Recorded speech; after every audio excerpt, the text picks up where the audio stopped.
Hello दोस्तों, आज आम्ही करत आहे टमाटरची चटणी। त्यासाठी 2 ते 3 टमाटर घ्यायचे, त्याला छान धुवून घ्यायचं। त्यानंतर त्याला कापून घ्यायचं।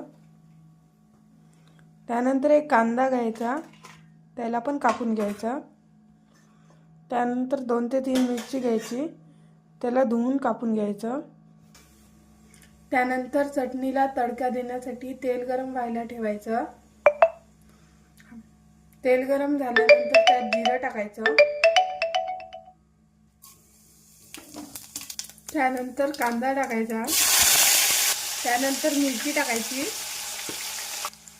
त्यानंतर 1 चमच लसूण पेस्ट टाकायचा, त्याला छान मिक्स करून घ्यायचं। त्यानंतर धना जिरा पावडर टाकायचा। त्यानंतर थोडासा मसाला टाकायचा। त्यानंतर अर्धा चमच हळद टाकायची, 1 चमच तिखट टाकायचं, 1 चमच मीठ टाकायचं। त्याला छान मिक्स करून घ्यायचं। त्यानंतर टमाटर टाकायचे, त्याला छान मिक्स करून घ्यायचं।